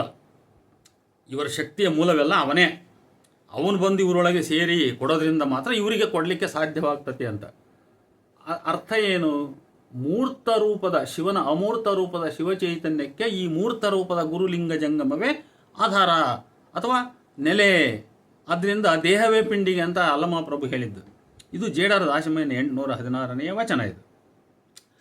ಆದ್ದರಿಂದ ಇನ್ನೊಂದು ವಚನ ಹೋಗೋಣ ನೋಡಿ. ಇದೆಲ್ಲದಕ್ಕೂ ಕೂಡ ಶಿವನು ಭಕ್ತರ ಹೃದಯವಾಸಿ. ಈ ತಾತ್ವಿಕತೆ ಅಲ್ಲಮನಲ್ಲಿಯೂ ಇದೆ, ಬಸವಣ್ಣ ಚನ್ನಬಸವಣ್ಣನಲ್ಲಿಯೂ ಇದೆ. ಇದೆಲ್ಲದಕ್ಕೂ ವೇದಾಂತ ಸಿದ್ಧಾಂತ ತಳಹದಿಯಾಗಿದೆ. ಇದನ್ನು ದಾಸಿಮಯ್ಯನ ಇನ್ನೊಂದು ವಚನ ಹೀಗೆ ಸ್ಪಷ್ಟಪಡಿಸುತ್ತದೆ. ಕುಲಸ್ವಾಮಿ, ನೀನಿಂದ ಹೆಜ್ಜೆಯಲ್ಲದೆ ನಾನೊಂದು ಹೆಜ್ಜೆ ನಿಡನಯ್ಯ, ಎನವೊಂದು ಹೆಜ್ಜೆ ಇಲ್ಲ. ನಿನ್ನ ಹೆಜ್ಜೆ ನನ್ನ ಹೆಜ್ಜೆ ಒಂದಾದ ಭೇದವ ಜಗದ ನಾಯಿಗಳೆತ್ತಬಲ್ಲರೈ ರಾಮನಾಥ ಅಂತೇಳಿ 780ನೇ ವಚನ. ದಾಸಿಮಯ್ಯ ಇಲ್ಲಿಯೂ ಕೂಡ ಶಿವನನ್ನು ಉದ್ದೇಶಿಸಿಯೇ ಮಾತಾಡ್ತಾ ಇದ್ದಾನೆ. ಶಿವನು ನಿಂದ ಹೆಜ್ಜೆಯೇ ಭಕ್ತನಾದ ತಾನು ನಿಂದ ಹೆಜ್ಜೆ. ಅಂದರೆ ಶಿವನ ಕಾಲೇ ಭಕ್ತನ ಕಾಲು, ಶಿವನ ಅಡಿಯೇ ಭಕ್ತನ ಅಡಿ. ಶಿವನ ಹೆಜ್ಜೆಯಿಂದ ಸ್ವತಂತ್ರವಾದ ಹೆಜ್ಜೆ ಭಕ್ತನಾದ ತನಗಿಲ್ಲ. ಭಕ್ತನಾದ ತನ್ನ ಹೆಜ್ಜೆಯೂ ಮತ್ತು ಕರ್ತೃವಾದ ಶಿವನ ಹೆಜ್ಜೆಯೂ ಅವಿನಾಭಾವ ಮೇಳೈಸಿಕೊಂಡಿರುವ ಮರ್ಮವನ್ನು ಜಗದ ನಾಯಿಗಳೆತ್ತಬಲ್ಲರು ಎಂದು ಪ್ರಶ್ನಿಸುತ್ತಾನೆ. ಹೀಗೆ ಇದು ಅದ್ವೈತ ತತ್ವ ಪ್ರಕಟಿಸುತ್ತದೆ. ಅಂದರೆ ಶಿವನ ಹೆಜ್ಜೆ ಮತ್ತು ಭಕ್ತನ ಹೆಜ್ಜೆ ಅಭಿನ್ನ, ಅವು ಅವಿನಾಭಾವವಾಗಿ ಪರಸ್ಪರ ಒಂದನ್ನೊಂದು ಬೆರೆತುಕೊಂಡಿವೆ ಎನ್ನುವಂಥ ಒಂದು ತತ್ವ ಸಿದ್ಧಾಂತ ಇಲ್ಲಿ ನಮಗೆ ಕಂಡುಬರುತ್ತದೆ. ಶಿವನು ಭಕ್ತನು ಅಭಿನ್ನ, ಭಕ್ತನ ಕಾಯವೇ ಶಿವನ ಕಾಯ ಎಂಬುದು ಇತರ ವಚನಕಾರರಲ್ಲಿ ಕೂಡ ವ್ಯಕ್ತ. ಭಕ್ತನು ಹೃದಯವಾಸಿ. ಶಿವ ಭಕ್ತನಿಗೆ ಗುರು ರೂಪದಲ್ಲಿ ಭಕ್ತನ ಉದ್ಧಾರಕ್ಕಾಗಿ ಅವತರಿಸಿ ಬರುತ್ತಾನೆ. ಆ ಶಿವನೇ ಸಾಕಾರ ರೂಪದಲ್ಲಿ ಗುರುಲಿಂಗ ಜಂಗಮ ಮಂತ್ರವಾಗಿ ಅವತರಿಸಿದ್ದಾನೆ ಭಕ್ತನ ಹಿತಕ್ಕೋಸ್ಕರ. ಅಂತಹ ಗುರುವಿಲ್ಲದಿದ್ದರೆ ಭಕ್ತನ ನರರ ಸಂಸಾರ ಮಾಯೆ ತೊಲಗದು. ಇವು ತೊಲಗದೆ ಮೋಕ್ಷವಿಲ್ಲ. ಗುರು ಕರುಣಿಸಲು ಸಂಸಾರ ವಿಷಯ ಕೆಟ್ಟಿತ್ತು, ಮಾಯಾ ಪ್ರಪಂಚು ಬಿಟ್ಟಿತ್ತು, ಮುಂದಣ ಹುಟ್ಟರತು ಹೋಯಿತ್ತು, ನೆಟ್ಟಗೆ ಗುರುಪಾದವ ಮೊಟ್ಟಿ ಭವಗೆಟ್ಟೆನು ಕಾಣ ರಾಮನಾಥ ಅಂತೇಳಿ 786ನೇ ವಚನ ಹೇಳುತ್ತೆ. ನೋಡು, ಗುರು ಕರುಣಿಸಲು ಸಂಸಾರ ವಿಷಯ ಕೆಟ್ಟಿತ್ತು, ಮಾಯಾ ಪ್ರಪಂಚ ಬಿಟ್ಟಿತ್ತು. ಒಂದು ಮಾತು ಅರ್ಥ ಮಾಡ್ಕೋಬೇಕು. ನಾನು ಮತ್ತೆ ಜ್ಞಾಪಕ ಮಾಡ್ತಾ ಇರ್ತೇನೆ, ನಮ್ಮ ವಿದ್ವಾಂಸರು ಸಂಸಾರ ಮಾಯೆಯ ಬಗ್ಗೆ ಎಷ್ಟು ತಪ್ಪು ತಿಳ್ಕೊಂಡಾರೆ ಅನ್ನೋದಕ್ಕೆ ಈ ವಚನದ ಇಂಥ ಸಾಲುಗಳೆಲ್ಲ ಉದಾಹರಣೆ. ಯಾವತ್ತು ಶರಣರು ಸಂಸಾರ ಮಾಯೆಯನ್ನು ಮೋಕ್ಷಕ್ಕೆ ವಿಘ್ನ ಎಂದೇ ಬಗೆದಿದ್ದಾರೆ ಅನ್ನೋದನ್ನು ಈ ವಚನವೂ ಕೂಡ ನಮಗೆ ನೀಡಿದ ಅರ್ಥ ಅರಿವನ್ನು ಉಂಟು ಮಾಡಿಸ್ತದೆ ಅಂತ. ನೆಟ್ಟಗೆ ಮುಂದಣ ಹುಟ್ಟರತು ಹೋಯಿತು, ನೆಟ್ಟಗೆ ಗುರುಪಾದವು ಮುಟ್ಟಿ ಭವಗೆಟ್ಟೆನು ಕಾಣ ರಾಮನಾಥ 786ನೇ ವಚನ. ನೋಡು, ಮುಂದಿನ ಹುಟ್ಟು ಅರತು ಅಂದರೆ ಹುಟ್ಟರತು ಹೋಯಿತು ಎಂದರೆ ಮತ್ತೆ ಜನಿಸುವುದು ನಾಶವಾಯಿತು ಅಂತ. ಮುಂದೆ ಮತ್ತೆ ಹುಟ್ಟತಕ್ಕಂಥದ್ದು, ಯಾಕಂದರೆ ಮತ್ತೆ ಭವಜೀವನದಲ್ಲಿ ಮತ್ತೆ ಮರಳಿ ಬರ್ತಕ್ಕಂಥದ್ದು, ಅದು ತಪ್ಪಿ ಹೋಯಿತು ಅಂತ. ಈ ವಚನ ಉಪದೇಶಿಸುವಂತೆ ಮೋಕ್ಷಕ್ಕೆ ವಿಘ್ನವಾದ ಸಂಸಾರ ಮಾಯಾ ಪ್ರಪಂಚ ತೊಲಗಬೇಕಾದರೆ ಅಥವಾ ಅದರಿಂದ ಮೋಕ್ಷಾರ್ಥಿ ಬಿಡುಗಡೆ ಹೊಂದಬೇಕಾದರೆ ಗುರುಕರುಣೆ ಬೇಕು. ಗುರುಕರುಣೆಯಿಂದ ಭವ ಹರಿದು ಮಾಯಾ ಪ್ರಪಂಚ ತೊಲಗಿ ಪುನರಪಿ ಜನನವು ತೊಲಗಿ ಲಿಂಗೈಕ್ಯತೆ ಸಾಧ್ಯವಾಗುವುದು ಅಂತ. ಇನ್ನು ಉರಿಲಿಂಗ ಪೆದ್ದಿಯ ವಚನಗಳನ್ನು ನಾವು ನೋಡೋಣ. ಶಿವನೇ ಗುರುವಾಗಿ ಅವತರಿಸಿದ. ಇಲ್ಲಿ ಕೂಡ ಅದೇ ಸಂದೇಶದ ವಿಚಾರವೇ ಇದೆ. ಶಿವನ ಅವತಾರವೇ ಗುರು ಎಂಬುದು ಸರ್ವಶರಣ ಸಮ್ಮತವಾದ ಅಭಿಪ್ರಾಯ. ಏಕಮೂರ್ತಿ ತ್ರಿಭೇದವಾಯಿತು, ಗುರು ಲಿಂಗ ಜಂಗಮವೆಂಬುದನರಿರೇ. ಲಿಂಗ ರೂಪಿನಲ್ಲಿ ಭಕ್ತನಿಗೆ ಹಿರಿದುಕೊಟ್ಟು, ಜಂಗಮ ರೂಪಿನಲ್ಲಿ ಭಕ್ತನಿಂದ ಕಿರಿದು ಬೇಡಿಕೊಂಡು, ಗುರು ರೂಪಿನಲ್ಲಿ ಹಿರಿದು ಪರಿಣಮಿಸಿ ಭಕ್ತನಿಗೆ ಮುಕ್ತಿಯನ್ನು ಕೊಡುವನು. ಉರ್ಲಿಂಗ ಪದ್ಯ 1336ನೇ ವಚನ. ಬಸವಣ್ಣನಲ್ಲಿ ಜಂಗಮವು ಗುರುವಿಗೂ ಅಧಿಕವೆನಿಸಿದರೆ ಉರಿಲಿಂಗ ಪದ್ಯೆಯಲ್ಲಿ ಗುರುವಿಗೇ ಉನ್ನತವಾದ ಸ್ಥಾನವಿದೆ. ಶ್ರೀ ಗುರುತತ್ವವೇ ಪರತತ್ವವು ಎಂಬ ನಿರ್ಣಯಕ್ಕೆ ಬರುವ ಉರ್ಲಿಂಗ ಪದ್ಯ 1335ನೇ ವಚನದಲ್ಲಿ ಏಕತತ್ವ, ತ್ರಿತತ್ವ, ಪಂಚತತ್ವ, ಪಂಚವಿಂಶಂತಿ ತತ್ವ, ಷಟ್ತ್ರಿಂಶತ್ ತತ್ವ, ಇಂತೀ ತತ್ವಗಳೆಲ್ಲವನ್ನು ಗರ್ಭೀಕರಿಸಿಕೊಂಡಿರುವ ತತ್ವ, ಅವೆಲ್ಲವನ್ನು ಅಧಿಕವಾದ ತತ್ವವೇ ಗುರುತತ್ವವಾದ್ದರಿಂದ ನ ಗುರುರಧಿಕಂ ನಾಸ್ತಿ ತತ್ವಂ ಗುರು ಪರಂ ಅದ್ವೈತಂ ತ್ರಿಷು ಲೋಕೇಶು ನಾದ್ವೈತಂ ಗುರುಣಾ ಸಹ ಗುರುದೇವೋ ಮಹಾದೇವೋ ಎಂಬುದಾಗಿ ಶ್ರೀ ಗುರುತತ್ವವೇ ಪರತತ್ವವು ಎಂದು ನಿರ್ಣಯಿಸುವನು ಪೆದ್ದಿ. ಇದನ್ನು ಇಲ್ಲಿಗೆ ನಿಲ್ಲಿಸದೆ ಇನ್ನೂ ವಿಸ್ತರಿಸುವನು. ಸಕಲ ವೇದ, ಅನಂತ ಕೋಟಿ ಮಂತ್ರ ಇತ್ಯಾದಿಗಳೆಲ್ಲವುಗಳ ಉತ್ಪತ್ತಿ, ಸ್ಥಿತಿ, ಲಯಗಳಿಗೆ ಕಾರಣವಾದ ಮಹಾಮಂತ್ರ ರಾಜವಾದುದು ಏಕ ಮಹಾಲಿಂಗ ಅಂದರೆ ಪರಮಾತ್ಮ. ಈ ಮಹಾಲಿಂಗಕ್ಕೆ ಅಂಗವಾಗಿಪ್ಪ ಸದ್ಭಕ್ತನೇ ಶ್ರೀಗುರು. ಇವನೇ ತತ್ವಜ್ಞ, ತತ್ವಮಯ, ತತ್ವಮೂರ್ತಿ. ಇವನೇ ವೇದವಿತ್ತು, ಶಾಸ್ತ್ರಜ್ಞ, ಪುರಾಣಿಕ, ಆಗಮಜ್ಞ, ಸರ್ವಜ್ಞ. ಹೀಗೆ ಗುರುವು ಕೇವಲ ಪರತತ್ವದ ಸಾಕಾರ ಮೂರ್ತಿ ಮಾತ್ರವಲ್ಲ, ಸಕಲ ವಿದ್ಯೆಯ ಸಾಗರವೂ ಅವನೇ. ವೇದ ಶಾಸ್ತ್ರಾದಿ ನಿರಾಕರಿಸಿಯೂ ಮತ್ತೆ ಗುರುವನ್ನು ವೇದಜ್ಞ ಎಂಬುದು ವೈರುಧ್ಯವೆನಿಸಬಹುದು ಇಲ್ಲಿ. ಆದರೆ ಆ ಗುರುವೇ ಆ ಎಲ್ಲ ವಿದ್ವತ್ ಎಂಬುದು ಇಲ್ಲಿಯ ಅರ್ಥ. ಈ ವಚನದ ಕೊನೆಯ ಸಾಲುಗಳು ಯಥಾವತ್ತಾಗಿವೆ. ಈ ಮಹಾಭಕ್ತನೇ ಉಪಮಾತೀತನು, ವಾಗ್ಮನೋತೀತನು. ಈ ಮಹಾದೇವನ ಭಕ್ತನೇ ಮಹಾದೇವನು. ಈ ಮಹಾಭಕ್ತನ ಪೂಜೆಯೇ ಶಿವಲಿಂಗ ಪೂಜೆ. ಈ ಮಹಾಭಕ್ತನ ಪದವೇ ಪರಮಪದವಯ್ಯ ಉರಿಲಿಂಗ ಪೆದ್ದಿ ಪ್ರಿಯ ವಿಶ್ವೇಶ್ವರ ಅಂತೇಳಿ 1335ನೇ ವಚನ. ಹೀಗೆ ಶಿವನ ಅಪರಾವತಾರವಾದ ಶ್ರೀಗುರುವೇ ಸರ್ವತತ್ವ, ಸರ್ವವಿದ್ಯೆ, ಸರ್ವಪದ, ಅದೇ ಲಿಂಗ, ಅದಕ್ಕೆ ಪೂಜೆ ಎಂದು ಹೇಳುವ ಮೂಲಕ ಪೆದ್ದಿಯು ಗುರುವನ್ನು ಅತ್ಯುನ್ನತ ಪದಕ್ಕೇರಿಸಿದ. ಬಸವಣ್ಣನಲ್ಲಿ ಈ ಗುರುವಿಗಿಂತಲೂ ಜಂಗಮವಧಿಕ. ಪರಶಿವನೇ ಶ್ರೀಗುರು, ಶ್ರೀಗುರುವೇ ಪರಶಿವನು, ಶ್ರೀಗುರುವೇ ಶಿವಲಿಂಗ, ಆ ಶಿವಲಿಂಗವೇ ಜಂಗಮಲಿಂಗ, ಆ ಜಂಗಮಲಿಂಗವೆಂದಲ್ಲಿಯೇ ಪ್ರಸಾದಲಿಂಗ, ಆ ಜಂಗಮಲಿಂಗವೆಂದಲ್ಲಿಯೇ ಅದು ಎಲ್ಲಿ ಜಂಗಮಲಿಂಗ ಇರ್ತದೋ ಅಲ್ಲಿಯೇ ಪ್ರಸಾದಲಿಂಗ ಅಂತ. ಆ ಪ್ರಸಾದಲಿಂಗವೆಂದಲ್ಲಿಯೇ ಮುಕ್ತಿ. ಹೀಗೆ ಉರ್ಲಿಂಗ ಪೆದ್ದಿಯ 1429ನೇ ವಚನ. ಶಿವನೇ ಗುರುರೂಪದಿಂದ ವರ್ತಿಸುತ್ತಿಹನೆನ್ನಲು ಇನ್ನೂ ಒಂದು ವಚನವಿದೆ, 1405ನೇ ವಚನ. ಗುರುವಿನ ಮಹತ್ವವನ್ನು ಹೀಗೆ ಗೌರವಿಸುವ ಪೆದ್ದಿಯು ಆ ಕಾಲಕ್ಕೆ ನಾಗುರು ತಾಗುರು ಎಂಬ ಗುರುವಿನ ಮಹತ್ವವನ್ನು ಹೀಗೆ ಗೌರವಿಸುವ ಪೆದ್ದಿಯು ನಾಗುರು ತಾಗುರು ಎಂಬ ಜನಜಂಗುಳಿಗಳಿಗೆ ಉತ್ತರ ಕೊಡದೇ ಬಿಟ್ಟಿಲ್ಲ ಆತ. ಅವತ್ತಿನ ಕಾಲಕ್ಕೆ ನಾನು ಗುರು ನೀನು ಗುರು ಅಂತೇಳಿ ಗುರುತ್ವವನ್ನು ಕ್ಲೈಮ್ ಮಾಡ್ತಕ್ಕಂಥ ಜನಗಳ ಸಂಖ್ಯೆ ಬಹಳ ಅಧಿಕ ಇತ್ತು. ಅಂಥವರಿಗೆ ಉರ್ಲಿಂಗ ಪೆದ್ದಿ ಕೊಟ್ಟಿರ್ತಕ್ಕಂಥ ಉತ್ತರ 1362ನೇ ವಚನದಲ್ಲಿ ಬರ್ತದೆ. ಧನ, ವಿದ್ಯೆ, ಭಕ್ತಿ, ಜ್ಞಾನ, ವೈರಾಗ್ಯ ಯಾವುದರಲ್ಲಿ ನೀವು ಗುರು? ದೇವದಾನವ ಮಾನವರೆಲ್ಲರೂ ಯಾವ ಪರಿಯಲ್ಲಿ ಗುರು ಹೇಳಿರಣ್ಣ? ಹೀಗೆಂದು ಪ್ರಶ್ನಿಸಿ ಹರಿಬ್ರಹ್ಮಾದಿಗಳೇ ಈ ಗುರುಪದಕ್ಕೆ ಸಂವಾದಿಸಿ ಕೆಟ್ಟರೆಂದು ಹೇಳಿ ಎಚ್ಚರಿಸಿ ಇನ್ನಿತರೆ ಪೌರಾಣಿಕ ನಿದರ್ಶನಗಳನ್ನು ವಿವರಿಸಿ ಪರಶಿವನೇ ಸದ್ಗುರು ಎಂಬ ತೀರ್ಮಾನ ನೀಡುತ್ತಾನೆ.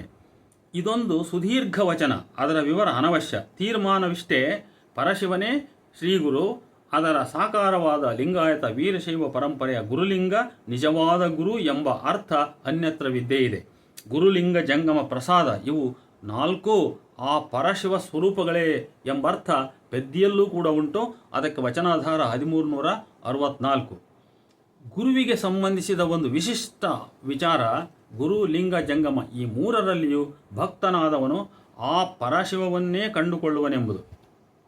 ಗುರುವ ಕಂಡಲ್ಲಿ ನಿನ್ನನೇ ಕಾವೆ, ಲಿಂಗವ ಕಂಡಲ್ಲಿ ನಿನ್ನನೇ ಕಾವೆ, ಜಂಗಮವ ಕಂಡಲ್ಲಿ ನಿನ್ನನೇ ಕಾವೆ, ನಿನ್ನಲಲ್ಲದೆ ಮತ್ತೊಂದ ತೋರದಿಹ ಅರಿವು ನೀನೇ ಬಲ್ಲೆ. ಉರಿಲಿಂಗ ಪೆದ್ದಿ ಪ್ರಿಯ ವಿಶ್ವೇಶ್ವರ ಅಂತ 1366ನೇ ವಚನ.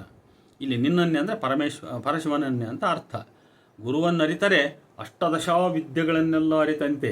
ಆದರೆ ಅರಿಯಲಿಲ್ಲದ ಅರಿವನರುಹಿಸಿದ ಗುರುವನರಿಯಲುಂಟೆ ಎಂದು ಹೇಳುವಲ್ಲಿ ಗುರುವನ್ನರಿಯುವುದು ಅಸಾಧ್ಯ ಎಂಬರ್ಥವಿದೆ.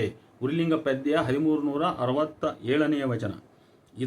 ಇತರೆ ವಚನಕಾರರಲ್ಲಿ ಕಾಣುವಂತೆ ಉದಾಹರಣೆ ಆದಯ್ಯ ಅಲ್ಲಮ ಗುರು ಮತ್ತು ಶಿಷ್ಯ ಅಭಿನ್ನ ಎಂಬ ಅಭಿಪ್ರಾಯವನ್ನು ಉರ್ಲಿಂಗ ಪದ್ಯ 1368ನೇ ವಚನ ವ್ಯಕ್ತಪಡಿಸುವುದು. ಗುರು ಶಿಷ್ಯನಾದ ಪರಿಯನು, ಶಿಷ್ಯ ಗುರುವಾದ ಪರಿಯನು ಆರಯ್ಯಬಲ್ಲವರು. ಭಕ್ತಿಯಿಂದ ಗುರು ಭಕ್ತಿ ವತ್ಸಲನಾಗಿ ಶಿಷ್ಯ ಗುರುವಾದ ಪರಿ ಅದು ಬೀಜ ವೃಕ್ಷ ನ್ಯಾಯದಂತೆ ಅವಿನಾಭಾವವಯ್ಯ ಅಂತ 1368ನೇ ವಚನ ಹೇಳುತ್ತೆ. ಇಷ್ಟು ಉರ್ಲಿಂಗ ಪದ್ಯ ವಚನಗಳಿಂದ ಗುರುವಿನ ಕುರಿತು ಸಾಕು. ಇನ್ನು ಬಸವಣ್ಣನ ವಚನಗಳಲ್ಲಿ ಗುರು ಎಂಬುದನ್ನು ನಾವು ನೋಡೋಣ. ಮಡಕೆಯ ಮಾಡುವಡೆ ಮಣ್ಣೇ ಮೊದಲು, ತೊಡಿಗೆಯ ಮಾಡುವಡೆ ಹೊನ್ನೇ ಮೊದಲು, ಶಿವಪಥ ನರಿವಡೆ ಗುರುಪಥವೇ ಮೊದಲು, ಕೂಡಲ ಸಂಗಮ ದೇವ ನರಿವಡೆ ಶರಣರ ಸಂಘವೇ ಮೊದಲು ಅಂಥೇಳಿ 70ನೇ ವಚನ ಬಹಳ ಪ್ರಖ್ಯಾತವಾದುದು. ಇಲ್ಲಿ ಶಿವಪಥವನ್ನು ಅರಿಯುವುದಕ್ಕೆ ಗುರುಪಥವೇ ಬೇಕು ಅನ್ನೋದನ್ನು ನಾವು ಅರ್ಥ ಮಾಡ್ಕೋಬೇಕು. ಅಂದರೆ ಧರ್ಮ ಜೀವನದ ಲಿಂಗಾಯತ ವೀರಶೈವ ಧರ್ಮ ಜೀವನದ ಬಾಗಿಲು ತೆರೆಯುವುದೇ ದೀಕ್ಷಾ ಗುರುವಿನಿಂದ ಎಂತಕ್ಕಂಥ ಅರ್ಥ ಇಲ್ಲಿದೆ. ಮುಂದುವರೆದು ದೇವರನ್ನರಿಯಲು ಶರಣರ ಸಂಘವೇ ಮೊದಲು ಎಂಬ ಮಾತನ್ನು ಕೂಡ ಇಲ್ಲಿ ಸೇರಿಸಿದ್ದಾನೆ. ಸಹೃದಯರು ಗೊಂದಲ ಮಾಡಿಕೊಳ್ಳಬಾರದು. ಗುರು ಜಂಗಮಾದಿ ವಿಶಿಷ್ಟ ಶಿವಭಕ್ತರೆಲ್ಲರೂ ಶರಣರೇ. ಆದರೆ ಈ ಶರಣ ಸಮೂಹದೊಳಗೆ ಗುರು ಜಂಗಮರಿಗೆ ಒಂದು ವಿಶೇಷ ಸ್ಥಾನ ಮತ್ತು ಜವಾಬ್ದಾರಿ ಇದೆ ಎಂಬುದನ್ನು ನಾವು ಅರ್ಥ ಮಾಡಿಕೊಳ್ಳಬೇಕು. ಇನ್ನೊಂದು ವಚನ ಹೀಗಿದೆ: ಮುತ್ತು ಉದಕದಲಾಗದು, ಉದಕ ಮುತ್ತಿನಲಾಗದು, ತತ್ವ ಘಟಿಸಿದ ಸುಮುಹೂರ್ತದಲ್ಲದೆ ಚಿತ್ತ ವೇದ್ಯವಾಗದು ಸದ್ಗುರುವಿನ ಕರುಣಕ್ಕಲ್ಲದೆ. ಕರ್ತೃ ಕೂಡಲ ಸಂಗಮ ದೇವರ ಒಲವಿನ ದಯದ ಚಿತ್ತವಿಡಿದಂಗಲ್ಲದೆ ಶಿವತತ್ವ ಸಾಹಿತ್ಯವಾಗದು. ನೋಡು, ಕರ್ತೃ ಕೂಡಲ ಸಂಗಮ ದೇವರ ಒಲವಿನ ದಯದ ಚಿತ್ತವಿಡಿದಂಗಲ್ಲದೆ ಅಂದರೆ ಅಂಥ ಚಿತ್ತವನ್ನು ಹಿಡಿದ ಭಕ್ತನಿಗೆ ಅಲ್ಲದೆ ಶಿವತತ್ವ ಬೇರೆಯವರಿಗೆ ಸಾಧ್ಯವಾಗದು ಅಂತ. ಹಾಗಾಗಿ ನೀರಲ್ಲಿ ಅಂದರೆ ಉದಕದಲ್ಲಿ ಮುತ್ತಾಗುವುದಿಲ್ಲ, ಮುತ್ತಿನಲ್ಲಿ ನೀರು ಆಗುವುದಿಲ್ಲ. ಹಾಗಾಗಲು ತತ್ವ ಘಟಿಸುವ ಸುಮುಹೂರ್ತ ಹೊಂದಿರಬೇಕು. ಅಂದರೆ ಅದಕ್ಕೊಂದು ಒಂದು ಸಕಾಲ ಇರಬೇಕಂತ, ಅದಕ್ಕೊಂದು ಒಳ್ಳೆಯ ಕಾಲ ಇರಬೇಕು ಅಂತ. ಅದೇ ರೀತಿ ಸದ್ಗುರುವಿನ ಕರುಣೆಯಿಲ್ಲದೆ ಶಿವಚಿತ್ತ ವೇದ್ಯವಾಗುವುದಿಲ್ಲ. ವ್ಯಕ್ತಿಯೋರ್ವನಿಗೆ ಶಿವತತ್ವ ಅಂದರೆ ಶಿವಜ್ಞಾನ ಸಾಹಿತ್ಯವಾಗಬೇಕಾದರೆ ಅವನು ಕರ್ತೃ ಕೂಡಲ ಸಂಗಮ ದೇವನ ಒಲವಿನ ದಯದ ಚಿತ್ತವನ್ನು ಹಿಡಿದವನಾಗಿರಬೇಕು. ಅಂದರೆ ಭಕ್ತನಾಗಬೇಕೆಂಬ ಅಪೇಕ್ಷೆಯುಳ್ಳವನಿಗೆ ಶಿವಜ್ಞಾನವನ್ನು ಪಡೆಯಬೇಕೆಂಬ ಹಂಬಲ ಹಸಿವು ಇರಬೇಕು ಅಂತ ಅರ್ಥ ಇದು. ಆ ಹಂಬಲ ಹಸಿವು ಇಲ್ಲದೇ ಇದ್ದರೆ ಅದು ಸಾಧ್ಯವಾಗಲ್ಲ. ಇಲ್ಲದಿದ್ದರೆ ಶಿವಪಥ ಶಿವಜ್ಞಾನವನಿಗೆ ಅಳವಡುವುದಿಲ್ಲ. ಈ ಶಿವಪಥ ಶಿವಜ್ಞಾನ ಯಾರ ಕರುಣದಿಂದ ಪ್ರಾಪ್ತವಾಗುತ್ತದೆ? ಸದ್ಗುರುವಿನ ಕರುಣದಿಂದ ಪ್ರಾಪ್ತವಾಗುತ್ತದೆ. ಕೇವಲ ಕರುಣವೋ ಅಲ್ಲ, ಇಲ್ಲಿ ದೀಕ್ಷಾಕ್ರಿಯಾ ವಿಧಿಯ ಅಂಶ ಇದ್ದೇ ಇದೆ ಎಂಬುದನ್ನು ನಾವು ಮರೆಯಬಾರದು. ಅಂದರೆ ಗುರು ಕರುಣೆ ಎಂದರೆ ಅದು ಗುರು ದೀಕ್ಷೆಯನ್ನು ಒಳಗೊಂಡದ್ದೇ. ಈ ದೀಕ್ಷೆಯ ಮಹತ್ವವನ್ನೇ ಈ ಮುಂದಿನ ವಚನ ಹೇಳುತ್ತದೆ. ಗುರು ಕಾರುಣ್ಯವಿಡಿದು ಬಂದ ತನ್ನ ಕರಸ್ಥಲದ ಇಷ್ಟಲಿಂಗದಲ್ಲಿ ದೃಷ್ಟಿ ನಟ್ಟು ಭಾವಸಂಪನ್ನನಾಗಿ ನಿಂದು ನಿಜವನೈದಲರಿಯದೆ ಪವನ ಮುಖದಿಂದ ಲಿಂಗವನರಿದೆನೆಂಬುದೇ ದ್ರೋಹ. ಇಡಾ ಪಿಂಗಳ ಸುಷುಮ್ನಾಳವ ಬಲಿದು ಲಿಂಗವ ಕಂಡೆನೆಂಬ ಕ್ರೂರ ಕರ್ಮಿಗಳನ್ನು ಕೂಡಲ ಸಂಗಯ್ಯ ಕೆಡಹಿ ಮೂಗ ಕೊಯ್ಯುವ ಕಾಣಿರೋ ಅಂತ 1168ನೇ ವಚನ ಹೇಳುತ್ತೆ. ನೋಡಿ, ಇಲ್ಲಿ ಗುರು ಕಾರುಣ್ಯವಿಡಿದು ಬಂದ ತನ್ನ ಕರಸ್ಥಲದ ಇಷ್ಟಲಿಂಗ ಅಂತ. ಅಂದರೆ ಆ ಕರಸ್ಥಲದ ಇಷ್ಟಲಿಂಗ ಬಂದದ್ದೇ ಗುರು ಕಾರುಣ್ಯದಿಂದ ಅಂತ. ಗುರು ಕಾರುಣ್ಯದಿಂದ ಅಂದರೆ ಮೇಲಿನ ವಚನ ಹೇಳ್ತು, ಗುರು ದೀಕ್ಷೆಯ ಮುಖಾಂತರ ಬಂದದ್ದು ಅದು ಇಷ್ಟಲಿಂಗ ಅಂತ. ಹೀಗೆ ಈ ಮೇಲಿನ ವಚನದಲ್ಲಿ ಗುರುವಿನ ಹಸ್ತಮಸ್ತಕ ಸಂಯೋಗದ ಮಹತ್ವದ ಜೊತೆಗೆ ಇಡಾ ಪಿಂಗಳಾದಿ ತತ್ವ ಬೋಧಿಸುವ ಯೋಗ ಕ್ರಿಯೆಗಳಿಂದ ಲಿಂಗವ ಕಂಡೆನೆಂದು ಯಾರಾದರೂ ಭಾವಿಸಿದ್ದರೆ ಅದು ಅವರ ಕಡುಮೂರ್ಖತನ. ಅಂತಹ ಕ್ರೂರ ಕರ್ಮಿಗಳನ್ನು ಶಿವನು ಕೆಳಹಿ ಮೂಗ ಕೊಯ್ಯುವ ಶಿಕ್ಷಿಸುವನೆಂಬ ಎಚ್ಚರಿಕೆ ಬಸವಣ್ಣನವರದು. ಈ ವಚನದ ಹಿನ್ನೆಲೆಯಲ್ಲಿ ಲಿಂಗಾಯತ ವೀರಶೈವ ತತ್ವವು ಯೋಗವನ್ನು ತಾತ್ವಿಕವಾಗಿ ವಿರೋಧಿಸುತ್ತದೆಂಬುದನ್ನು ಅರಿಯಬೇಕು. ಹೀಗಿದ್ದು ಕೂಡ ಮತ್ತೆ ಯೋಗ ಸಿದ್ಧಾಂತಗಳನ್ನು ಆಧರಿಸಿಯೇ ಅನೇಕ ವಚನ ತತ್ವಗಳು ನಮ್ಮಲ್ಲಿ ವಚನಗಳಲ್ಲಿ ಕಂಡುಬರುತ್ತವೆ. ಅದರಿಂದ ಇವೆಲ್ಲವೂ ಸೂಕ್ಷ್ಮವಾಗಿ ಇಡೀ ಅಖಂಡವಾದ ವಚನ ಸಾಹಿತ್ಯದ ತಾತ್ವಿಕ ನೆಲೆಯನ್ನು ನಾವು ರೂಪಿಸುವಾಗ ಕಾಣ್ತಕ್ಕಂಥ ಒಂದು ಸಂಕೀರ್ಣತೆ ಮತ್ತು ಕೆಲವೊಮ್ಮೆ ಸ್ವಯಂ ವೈರುಧ್ಯತೆ ಅಂತ ನಾವು ಅರ್ಥ ಮಾಡ್ಕೋಬೋದು. ಇದಕ್ಕೆ ಪ್ರಕ್ಷಿಪ್ತತೆ ಕಾರಣವೋ ಮತ್ತೊಂದು ಕಾರಣವೋ ಅದು ಅಜ್ಞಾತ ವಿಷಯ. ಅದು ಗುರುವಚನವಿಲ್ಲದೆ ಲಿಂಗವೆಂದೆನಿಸದು, ಗುರುವಚನವಿಲ್ಲದೆ ಜಂಗಮವೆಂದೆನಿಸದು, ಗುರುವಚನವಿಲ್ಲದೆ ನಿತ್ಯವೆಂದೆನಿಸದು, ನೇಮವೆಂದೆನಿಸದು, ತಲಿಯಿಲ್ಲದ ಅಟ್ಟೆಗೆ ಪಟ್ಟವ ಕಟ್ಟುವ ಉಭಯ ಭ್ರಷ್ಟರ ಮೆಚ್ಚುವನೆ ನಮ್ಮ ಕೂಡಲ ಸಂಗಮ ದೇವ ಅಂತ 72ನೇ ವಚನ. ಗುರುಪದೇಶ ಮಂತ್ರವೈದ್ಯ, ಜಂಗಮ ಉಪದೇಶ ಶಸ್ತ್ರವೈದ್ಯ, ಭವರೋಗ ಕಳೆಯುವ ಪರಿಯ ನೋಡಿ ಅಂತ ಬಸವಣ್ಣನ 654ನೇ ವಚನ. ಇಷ್ಟು ಬಸವಣ್ಣನ ವಚನ ಸಾಕು. ಇನ್ನು ಚನ್ನಬಸವಣ್ಣನವರ ವಚನಗಳ ಏನಂತವಂತ ನೋಡುವ. ಗುರುವು ಎಲ್ಲರಂತೆಯೇ ಒಬ್ಬ ಮನುಷ್ಯ ಆಗಿದ್ದರೂ ಅವನು ಶಿವಾವತಾರಿಯಾಗಿರುವುದರಿಂದ ಅವನನ್ನು ನರನೆನ್ನಬಾರದು. ಗುರುವ ನರನೆಂದೆನಾದರೆ ಹಿಂದಣ ಭವಮಾಲೆ ಹಿಂಗದು. ಗುರು ಶಬ್ದಕ್ಕೆ ರೋಷವ ಮಾಡಿದೆನಾದರೆ ಶ್ವಾನನ ಬಗಳದಂತಪ್ಪೆನು. ಗುರೂಪದೇಶವ ಮೀರಿದೆನಾದರೆ ಎನಗೆ ಏಳೇಳು ಭವಕರ್ಮ ಹಿಂಗದು. ಇದು ಕಾರಣ ಗುರುಲಿಂಗವು ಭರ್ಗೋದೇವನೆಂಬನು ಅಂತೇಳಿ ಚನ್ನಬಸವಣ್ಣ ತನ್ನ 81ನೇ ವಚನದಲ್ಲಿ ಹೇಳ್ತಾನೆ. ಹಾಗೆಯೇ ಗುರುವಿನ ಮಾತನ್ನು ನಿರ್ಲಕ್ಷಿಸಬಾರದು. ಗುರುವಚನವನ್ನು ಉದಾಸೀನವ ಮಾಡಿ ಗುರುಲಿಂಗಕ್ಕೆ ವಂಚಿಸುವವನ ಮುಖವ ನೋಡೆನವನ ಕೂಡೆ ಮಾತನಾಡೆ ಪಾಪಿಯ ಇದಿರಲ್ಲಿ ನಿಲ್ಲೆ ಅಂತ ಹೇಳಿಬಿಟ್ಟು ಚನ್ನಬಸವಣ್ಣನ 82ನೇ ವಚನ ಹೇಳುತ್ತದೆ. ಹಾಗೆಯೇ ಗುರುವಿನಲ್ಲಿ ಅನಾಚಾರಗಳನ್ನು ದೋಷಗಳನ್ನು ಹುಡುಕಬಾರದು ಎಂದು ಗುರುಪರವಾದ ವಕಾಲತ್ತು ಹೀಗಿದೆ.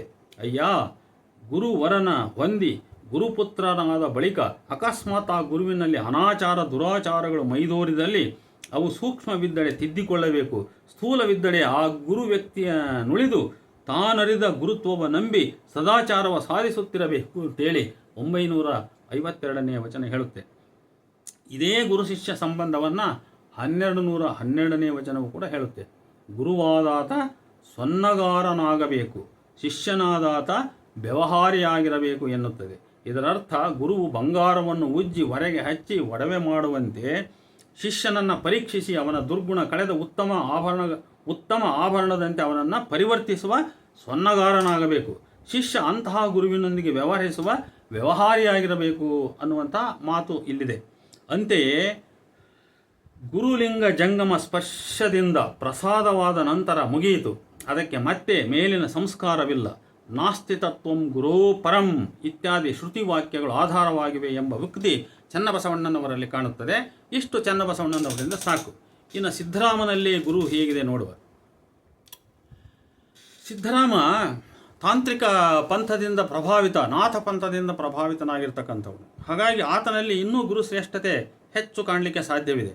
ಹರನೇ ಗುರುವಾಗಿ ನರರನ್ನು ಉದ್ಧರಿಸಲು ಧರೆಗೆ ಅವತರಿಸಿ ಬಂದಿರುವಾಗ ಆ ಗುರುವನ್ನು ನರನೆನ್ನಬಾರದೆಂದು ವಚನಕಾರರ ಅಂಬೋಣ. ಕುಲಾರ್ಣವ ತಂತ್ರದ ಮಾತು ಕೂಡ ಹೀಗಿದೆ ನೋಡಿ. ನಾವು ವಚನ ಸಾಹಿತ್ಯವನ್ನು ಬೇರೆ ಸಾಹಿತ್ಯಗಳನ್ನು ಒಂದಿಗೆ ಪರಿಶೀಲಿಸಿ ಹೋಲಿಸಿ ಯಾಕೆ ನೋಡಬೇಕನ್ನಲಿಕ್ಕೆ ಇದೇ ಕಾರಣ. ಇದು ಅವರಲ್ಲಿ ಇರ್ತಕ್ಕಂಥ ತತ್ವದ ಅರ್ಥ ಮೂಲಗಳನ್ನು, ಅರ್ಥದ ಬೇರುಗಳನ್ನು ನಾವು ಹಿಡಿಲಿಕ್ಕೆ ನಮಗೆ ಉಪನಿಷತ್ತುಗಳ ಜ್ಞಾನ ಬೇಕು, ಮತ್ತು ಸಾಂಖ್ಯದ ಜ್ಞಾನ ಬೇಕು, ತಂತ್ರದ ಜ್ಞಾನ ಬೇಕು, ಮತ್ತು ಬೇರೆ ಶಾಸ್ತ್ರಗಳ ಜ್ಞಾನವೂ ಬೇಕು. ನೋಡಿ, ಇಲ್ಲಿ ಕುಲಾರ್ಣವ ತಂತ್ರ ಏನು ಹೇಳುತ್ತೆ ಅಂದರೆ, as a well known stanza from Kularnava Tantra puts it, whoever regards the guru as a human being, ಅಂದರೆ ಯಾವನೇ ಆಗಲಿ ಗುರುವನ್ನು ಅವನು ನರ ಅಂತ ಕಂಡ್ರೆ ಭಾವಿಸಿದರೆ, ದಿ ಮಂತ್ರ ಆ್ಯಸ್ ಮಿಯರ್ ಲೆಟರ್ಸ್ ಆಗ್ತದೆ. ಅವನು ಮಂತ್ರ ಅನ್ನೋದು ಏನಾಗ್ತದೆ, ಬರೀ ಪದಗಳಾಗಿಬಿಡ್ತದೆ, ಅದು ಶಕ್ತಿ ಕಳ್ಕೊಂಡ್ಬಿಡ್ತದೆ ಅದು. And images of deities as stone, ಆಗ ಮೂರ್ತಿಗಳೇನಿರ್ತಾವಲ್ಲ, ಆ ಕೈಯಲ್ಲಿರ್ತಕ್ಕಂಥ ಪೂಜೆ ಮಾಡ್ತಕ್ಕಂಥ ಮೂರ್ತಿ ಯಾವುದೇ ಇರಲಿ ಅದು ಕೇವಲ ಕಲ್ಲಾಗಿಬಿಡ್ತೈತೆ. ಅಂದರೆ ಅದು ತನ್ನ ದೈವಿ ಶಕ್ತಿಯನ್ನು ಕಳ್ಕೊಂಡ್ಬಿಡ್ತದೆ. ಅದು ಅಂಥವನು ಗೋಸ್ಟ್ ಹೆಲ್, ಅವನು ನರಕಕ್ಕೆ ಹೋಗ್ತಾನೆ ಅಂತ. ಇದು ಕುಲಾರ್ಣವ ತಂತ್ರ ಇನ್ ಪ್ರಾಕ್ಟೀಸ್ ಅನ್ನೋ ಪುಸ್ತಕ, ಪುಟ 43, Tantra in practice, book name, page 43, ಅಲ್ಲಿ ನೋಡ್ಬೋದು ಅಲ್ವಾ. Whoever regards the guru as a human being, ಅಂದರೆ ಯಾರು ಗುರುವನ್ನು ನರ ಅಂತ ಭಾವಿಸ್ತಾರೋ ಅವರು, ಆಗ ಮಂತ್ರವು ಕೇವಲ ಪದಗಳಾಗ್ತದೆ, ಮೂರ್ತಿಗಳು ಬರೀ ಕಲ್ಲುಗಳಾಗಿಬಿಡ್ತವೆ, ಅಂಥ ವ್ಯಕ್ತಿ ನರಕಕ್ಕೆ ಹೋಗಿಬಿಡ್ತಾನೆ ಅನ್ನೋದು ಇದು ಕುಲಾರ್ಣವ ತಂತ್ರದ ವಿಚಾರ. ಇದು ಇಂಥ ಒಂದು ಅಂಶ ಶರಣರಲ್ಲಿ ಕೂಡ ಉಂಟು. ಗುರುವ ನರನೆಂದರೆ ಚನ್ನಬಸವಣ್ಣನ ವಚನಲ್ಲೇ ಕಂಡು ನಾವು, ಗುರುವ ನರನೆನ್ನಬಾರದು, ಅವನೊಳಗೆ ದೋಷವನ್ನು ಹುಡುಕಬಾರದು ಅನ್ನುವಂಥದ್ದು.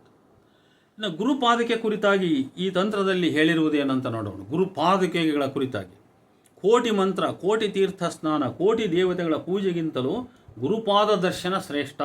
ಕಷ್ಟ ಕಾಲದಲ್ಲಿ ಗುರು ಪದ ಸ್ಮರಿಸಿದರೆ ಸಾಕು, ಅದು ಭಕ್ತನನ್ನು ಕೋಟಿ ಪಾಪಗಳು ಕಷ್ಟಗಳೆಲ್ಲ ಓಡಿಸಿ ರಕ್ಷಿಸುತ್ತದೆ. ಮಾತು, ಚಿಂತನೆ, ಚಲನೆ, ಕ್ರಿಯೆ, ಸಂಭೋಗಾದಿ ಎಲ್ಲ ಕ್ರಿಯೆಗಳಲ್ಲಿನ ಕಷ್ಟವು ಗುರುಪಾದ ಸ್ಮರಣೆಯಿಂದ ತೊಲಗುತ್ತದೆ.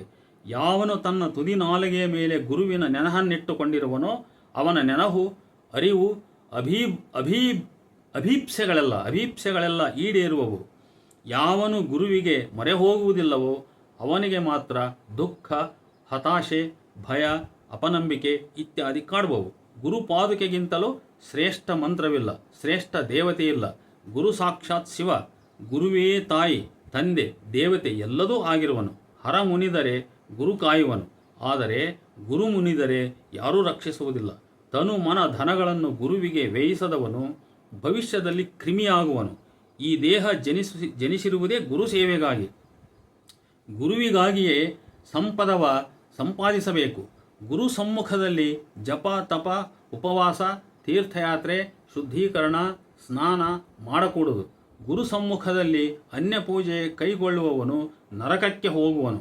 ಗುರು ಕೋಪದಿಂದ ವಿನಾಶವೇ ಸಂಭವಿಸುತ್ತದೆ. ಗುರು ನಮ್ಮ ಮೇಲೆ ಕೋಪಗೊಂಡ್ರೆ ನಮ್ಮ ನಾಶವೇ ಆಗೋಗ್ಬಿಡ್ತದೆ ಅಂತ. ಗುರುವ ನಿಂದಿಸಬಾರದು, ಟೀಕಿಸಬಾರದು, ಗುರುದ್ರೋಹವೆಸಗಬಾರದು. ಅಗ್ನಿಯೊಳಗಿಂದಲೂ ಮೃತ್ಯು ಹಸ್ತದಿಂದಲೂ ವಿಷಪ್ರಾಶನದಿಂದಲೂ ವ್ಯಕ್ತಿಯೋರ್ವನು ಬದುಕುಳಿಯಬಲ್ಲ. ಆದರೆ ಗುರುದ್ರೋಹವೆಸಗಿದಲ್ಲಿ ಮಾತ್ರ ಅವನು ಬದುಕಲಾರ. ಶಿವನು ಪಾರ್ವತಿಗೆ ಹೀಗೆನ್ನುತ್ತಾನೆ: ಪಾರ್ವತಿ, ಶಿವನಾದ ನಾನು ಅಗೋಚರ, ಭಕ್ತರಿಗೆ ಕಾಣಿಸುವುದಿಲ್ಲ. ಅವರು ನನ್ನನ್ನು ಭಕ್ತಿಯಿಂದ ಪೂಜಿಸಿ ನನ್ನಿಂದ ಫಲಾಪೇಕ್ಷೆಗಳನ್ನು ಈಡೇರಿಸಿಕೊಳ್ಳಲೆಂದೇ ನಾನು ಗುರುರೂಪವನ್ನು ತಾಳಿದ್ದೇನೆ ಅಂತೇಳಿ ಅದೇ ತಂತ್ರ ಇನ್ ಪ್ರಾಕ್ಟೀಸ್ ಪುಟ ಸಂಖ್ಯೆ 47ರಿಂದ 51 ಓದಬಹುದು. ನೋಡಿ, ಈ ವಿವರಣೆಯನ್ನು ಶರಣರು, ಅದರಲ್ಲಿ ಮುಖ್ಯವಾಗಿ ಸಿದ್ದರಾಮನು, ಗುರು ಕುರಿತು ಕಟ್ಟಿಕೊಂಡಿರುವ ಕಲ್ಪನೆಗಳ ಜೊತೆಗೆ ಹೋಲಿಸಿದರೆ ಯಾವ ವ್ಯತ್ಯಾಸವೂ ಕೂಡ ನಮಗೆ ಕಾಣುವುದಿಲ್ಲ. ಅಂದರೆ ತಾಂತ್ರಿಕ ಪಂಥದ ಗುರುಭಕ್ತಿಯನ್ನು ಯಥಾವತ್ತಾಗಿ ಶರಣರು ಸ್ವೀಕರಿಸಿದ್ದಾರೆ. ಆದರೆ ಬಸವಣ್ಣ ಮತ್ತು ಚನ್ನಬಸವಣ್ಣ ಮತ್ತು ಅಲ್ಲಮರು ಗುರು ಪ್ರಾಮುಖ್ಯತೆಯನ್ನು ಗೌಣವಾಗಿಸಿ ಜಂಗಮನನ್ನು ಮೇಲೆತ್ತಿರುವರು. ಈ ಥರದ ಬದಲಾವಣೆಗೂ ಈ ಶರಣರು ಕಾಳಾಮುಖ ಪಾಶುಪತ ಶೈವಗಳ ಬಗ್ಗೆ ತಾಳಿದ ವಿರೋಧ ಭಾವನೆಗೂ, ಬಸವಣ್ಣನಿಗೆ ಶೀಘ್ರದಲ್ಲಿ ಲಿಂಗದೀಕ್ಷೆ ನೀಡದೇ ಇರುವುದಕ್ಕೂ, ಬಸವಣ್ಣ ಆ ಕಾಲದಲ್ಲಿ ಮಾನಸಿಕ ಯಾತನೆ ಅನುಭವಿಸಿರುವುದಕ್ಕೂ ಮತ್ತು ಬಸವಣ್ಣನ ದೀಕ್ಷಾ ಗುರುವಿನ ಸಾವಿಗೂ ಬಸವಣ್ಣ ತನ್ನ ವಚನಗಳಲ್ಲಿ ಏಕೆ ಗುರುವನ್ನು ಸ್ಮರಿಸಿಲ್ಲ ಎಂಬುದಕ್ಕೂ ಪರಸ್ಪರ ಸಂಬಂಧವಿದೆ ಎಂಬ ಅನುಮಾನ ನನಗೆ ಕಾಡದೇ ಇರೋದು. ಅದರಿಂದ ಇದನ್ನು ಆಸಕ್ತರು ಬಹಳ ಸೂಕ್ಷ್ಮವಾಗಿ ಇದನ್ನು ಗಮನಿಸಬೇಕಂತ ನಾನು ಅವರಲ್ಲಿ ವಿನಂತಿ ಮಾಡಿಕೊಳ್ತೇನೆ. ನಾನು ಯಾಕೆ ಬಸವಣ್ಣನಲ್ಲಿ, ಚನ್ನಬಸವಣ್ಣನಲ್ಲಿ ಮತ್ತು ಅಲ್ಲಮ್ಮನಲ್ಲಿ ಗುರು ಗೌಣವಾಗ್ತಾನೆ, ಜಂಗಮ ಪ್ರಾಮುಖ್ಯತೆ ಯಾಕೆ ಬರ್ತತೆ ಅಂತ ಹೇಳಿದ್ರೆ ಅದರ ಹಿಂದೆ ಇಂಥದೆಲ್ಲ ಕೆಲವು ಕಾರಣಗಳು ಸೂಕ್ಷ್ಮವಾಗಿವೆ ಅಂತ. ಶಿಷ್ಯ ಭಕ್ತನಾದವನು ಗುರುವಿಗೆ ಅತಿಯಾದ ಭಕ್ತಿ ಗೌರವ ತೋರಬೇಕು ಅಂತೇಳಿ ಸಿದ್ದರಾಮನ 505ನೆಯ ವಚನ ಹೇಳುತ್ತದೆ. ಗುರು ಸಮ್ಮುಖದಲ್ಲಿ ಲಿಂಗ ಪೂಜೆಯನ್ನು ಮಾಡಬಾರದು. ಗುರು ಸಮ್ಮುಖದಲ್ಲಿ ಭಕ್ತನು ತಾನೊಂದು ಆಸನದ ಮೇಲೆ ಇರಲಾಗದು, ವೀಳ್ಯವ ಭೋಗಿಸಲಾಗದು, ಸ್ವೇಚ್ಛಾಚಾರಿಯಾಗಿ ನಿದ್ರೆಗೈಯಲಾಗದು, ಅವನ ಸಮ್ಮುಖದಲ್ಲಿ ವಿದ್ಯೆಯ ಹೇಳಲಾಗದು, ಏನೊಂದನೂ ನುಡಿಯಲಾಗದು, ಹಾಸ್ಯವ ಮಾಡಲಾಗದು. ಹೀಗೆ ಗುರು ಸಮ್ಮುಖದಲ್ಲಿ ಇನ್ನೂ ಏನೇನೋ ಮಾಡಬಾರದೆಂಬ ನಿಷೇಧಗಳು ಇಂತಿವೆ. ಗುರು ಧರಿಸುವ ಮಡಿ ಅಂದರೆ ವಸ್ತ್ರ ತಾನು ಧರಿಸಿದ್ದೇ ಆದಲ್ಲಿ ತನ್ನ ಶಿರವು ಬಿರಿದು ಬೀಳಾಗಲಿ, ಕಂಠಮಾಲೆ ಧರಿಸಿದರೆ ಕಂಠ ಕತ್ತರಿಸಿ ಹೋಗಲಿ, ಗುರು ಪಾನ ಮಾಡುವ ಗಿಂಡಿಯಲ್ಲಿ ತಾನು ಪಾನ ಮಾಡಿದರೆ ನಾಲಿಗೆ ಸೀಳಿ ಹೋಗಲಿ, ಗುರುವಿನ ಸುಪ್ಪತ್ತಿಗೆಯಲ್ಲಿ ತಾನು ಶಯನ ಮಾಡಿದರೆ ತನ್ನಂಗದಲ್ಲಿ ಕ್ರಿಮಿಗಳು ಬೀಳಲಿ ಎಂದು ತನ್ನ ಕರಕಠಿಣ ಸಂಕಲ್ಪ ನಿಲುವನ್ನು ಪ್ರಕಟಿಸಿದ್ದಾನೆ. ಸಿದ್ದರಾಮ 506ನೆಯ ವಚನದಲ್ಲಿ ಇದೇ ರೀತಿಯ ದೃಢ ಸಂಕಲ್ಪವನ್ನು ಸಿದ್ದರಾಮನ 1714ನೆಯ ವಚನವೂ ಕೂಡ ವ್ಯಕ್ತಪಡಿಸುತ್ತದೆ. ಗುರು ಏರಿದ ಮಂಚವ ನೇರಿದೆನಾದಡೆ ಕಾಲ್ಗಳು ಹರಿದು ಹೋಗಲಿದೇವಾ, ಗುರು ಹೊದ್ದ ವಸ್ತ್ರವ ಹೊದ್ದೆನಾದಡೆ ಚರ್ಮವು ಸುಲಿದು ಹೋಗಲಿದೇವಾ, ಗುರು ಮುಟ್ಟಿದ ಪದಾರ್ಥವ ಮುಟ್ಟಿದೆನಾದಡೆ ಪುಳುಗೊಂಡವ ಮಾಡಲಿ ಕಪಿಲಸಿದ್ಧ ಮಲ್ಲಿಕಾರ್ಜುನ ದೇವ ಅಂತ 1714ನೇ ವಚನ. ಇದೇ ವರ್ಗಕ್ಕೆ ಸೇರಬಹುದಾದ 481ನೇ ವಚನ ಹೀಗಿದೆ: ಗುರುವಾಜ್ಞೆಯ ಮೀರಿದೆನಾದಡೆ ಎನ್ನ ಸುಕೃತವೆಲ್ಲ ಕಿಲ್ಬಿಷವಾಗಲಿದೇವಾ, ಗುರು ಸಜ್ಞೆಯ ಅರಿಯನಾದಡೆ ಎನ್ನ ಬ್ರಹ್ಮಸಜ್ಞೆ ಬತ್ತಿ ಹೋಗಲಿದೇವಾ, ಗುರುದ್ವಾರವ ಕಾಯದಿದ್ದೆನಾದಡೆ ಎನ್ನ ಪಶ್ಚಿಮ ದ್ವಾರ ಸಿಗದೆ ಹೋಗಲಿದೇವಾ, ಗುರುಪುತ್ರರ ಗುರುವೆನ್ನದಿದ್ದೆನಾದಡೆ ಯಮಗುಂಡು ನನಗಿರಲಿ ಕಪಿಲಸಿದ್ಧ ಮಲ್ಲಿಕಾರ್ಜುನ ದೇವ ಅಂತ 481ನೇ ವಚನ. ಅದೇ ರೀತಿಯಲ್ಲಿ ಗುರುವಿಲ್ಲದೆ ಲಿಂಗ ಪೂಜೆ ಮಾಡಿದರೆ ಆ ಪೂಜೆ ಮೃತ ಮಹಿಷನ ಮೆರವಣಿಗೆಯಂತೆ, ಗಣಾರಾಧನೆ ಮಾಡಿದರೆ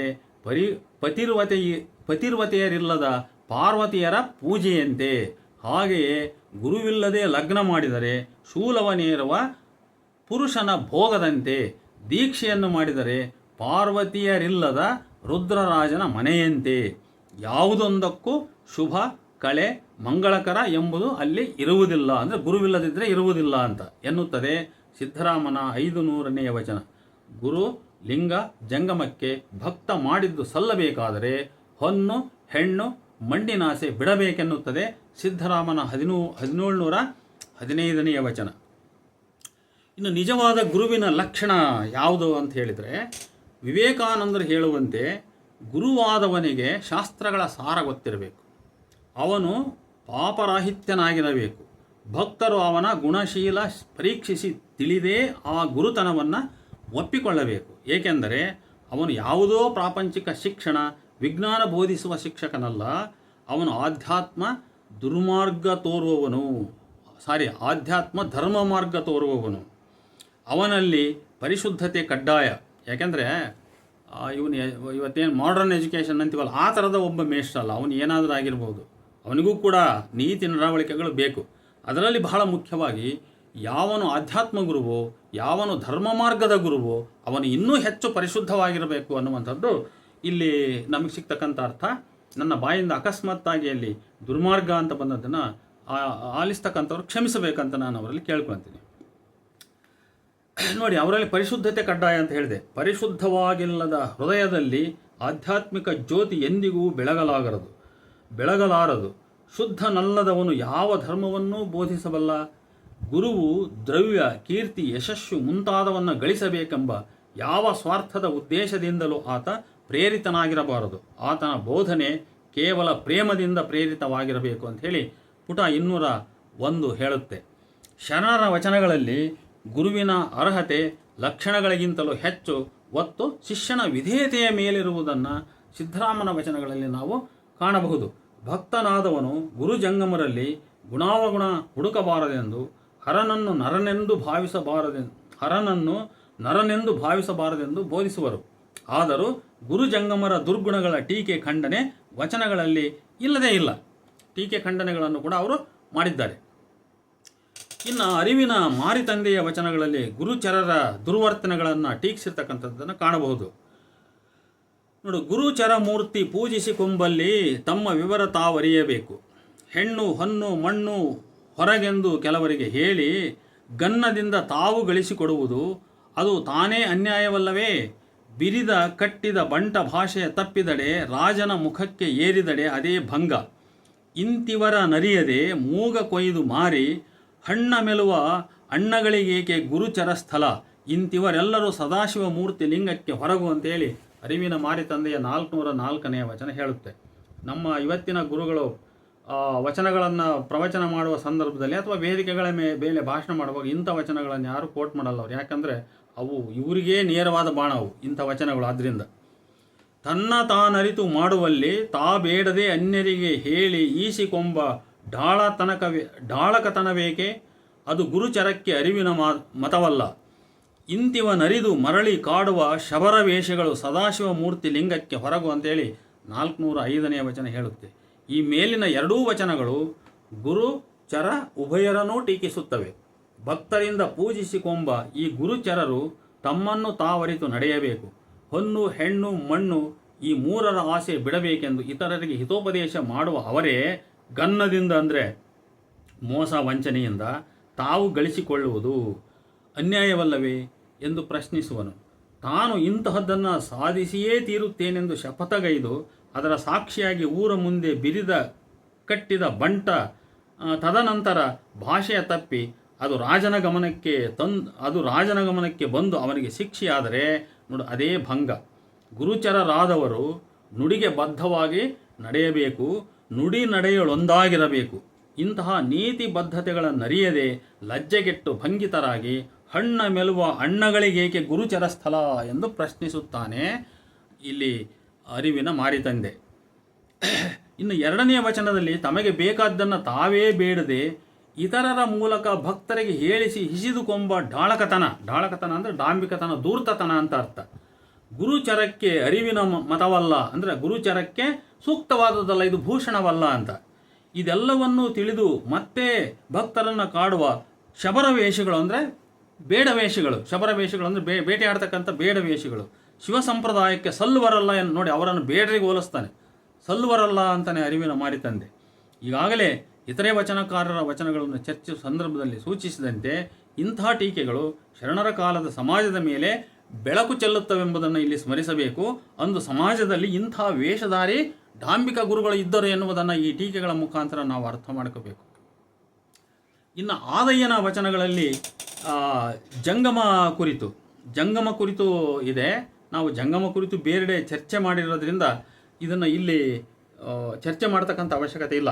ಶಿವಲಾಂಛನವ ಧರಿಸಿ ಜಂಗಮ ಮೂರ್ತಿಯಾದ ಬಳಿಕ ತ್ರಿಲೋಕಕ್ಕೆ ಕರ್ತೃಭಾವದಿಂದಿರಬೇಕಲ್ಲದೆ ಅನ್ನುವಂಥ ಈ ವಚನ ಇದು 11ನೇದು ಬಿಟ್ಟುಬಿಡೋಣ, ಅದು ಬೇಕಾಗಿಲ್ಲ. ಅದು ಇನ್ನು ಈ ವಚನ ಆಚಾರ್ಯ ಪುರುಷನಾಗಿ ಜಂಗಮನ ಅನಾಚಾರಗಳನ್ನು ವಿಡಂಬಿಸಿದೆ. ಅಲ್ಲಿ ಆದಾಯ ಇಲ್ಲೇನು ಜಂಗಮರ ಬಗ್ಗೆ ಮಾತಾಡ್ತಾನೆ, ಅದು ಗುರುವಿನ ಬಗ್ಗೆ ಅಲ್ಲಿ ವಿಡಂಬಿಸಿದ್ದಾನೆ, ಈತ ಜಂಗಮರ ಬಗ್ಗೆ ವಿಡಂಬಿಸ್ತಾನೆ.